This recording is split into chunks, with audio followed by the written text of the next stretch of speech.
தம்பி ஒரு 50 ரூபாய்க்கு சில்லறை இருந்தா கொடுப்பா. இந்தாப்பா காசு.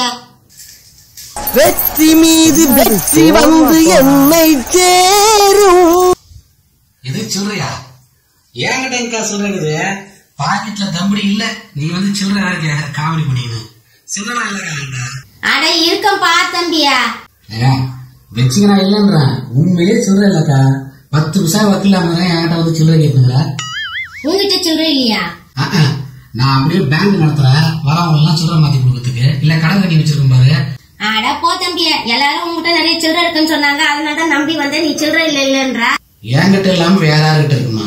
என்ன அவ்வளவு கான்பிடண்டா சொல்ற? எதை வச்சு சொல்ற என்கிட்ட சில்லறை இருக்குன்ட்டு? உங்ககிட்ட தான் சில்லறையா இந்த ஊர்ல இந்த தெருவுலயே உங்ககிட்ட தான் நிறைய சில்லறை இருக்குன்னு எல்லாரும் ஊர் உள்ள பேசிக்கிறாங்க. நீ என்ன சில்லறை இல்லன்றியா? ஊர்ல என்ன சொல்றாங்க?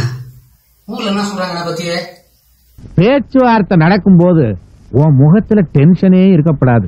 அதான்ப்பா, நீ ஒரு சில்லறை பையன் அப்படின்ட்டு ஊர் உள்ள எல்லாருமே பேசினுக்குறாங்கப்பா. அவங்க அதை பேசுறத வச்சுதான் அவங்க கிட்ட சில்லறை இருக்கணும். 50 ரூபா எடுத்துன்னு வந்து சில்லறை மாத்தத்துக்கு சில்லறை பையன் சொன்னாங்களா? அப்படியே நான் சொல்லுங்க. நல்லவருக்கு இந்த மாதிரி சோதனை வரக்கூடாது. இப்போ ஒரு பேச்சு போயிருந்தா அதான் ஒரு மாதிரி பாக்கலாம். ஒத்து வச்சிடலாம வச்சுக்கிறேன். அவங்கள வச்சுக்கிறேன். அவனுக்கு அப்பா வச்சுக்கிறேன். அவனுக்கு வெளியாளுங்க. உனக்கு எவ்வளவு திமிரு இருந்தா என்கிட்ட என்னை பத்தி கேவலமா பேசி சில்லறை வாங்கி போறதுக்கு வந்துருக்க. அவனுக்கு சொல்றாங்க 3வது மனுஷனுங்க. அதை கேட்டுட்டு தைரியமா என் வீட்டுக்குள்ளேயே வந்து என்ன கேவலப்படுத்துறியா? உனக்கு எவ்வளவு கொழுப்பு இருக்குன்றான். உனக்கு சில்லறை வேற கேடா? அது நான் சொல்லலப்பா, ஊர்ல எல்லாரும் சொன்னாங்க. அது மாதிரி நீ ஒரு வேலை சில்லறை பையன் தானோன்னுட்டு நான் வந்தேன்.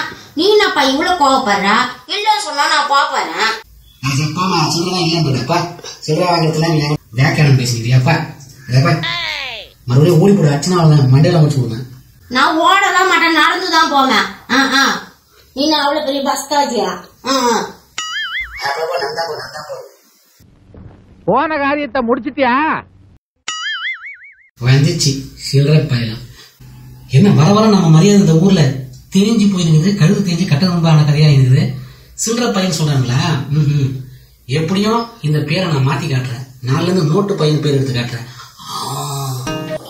தொலைச்சு எல்லாரையும்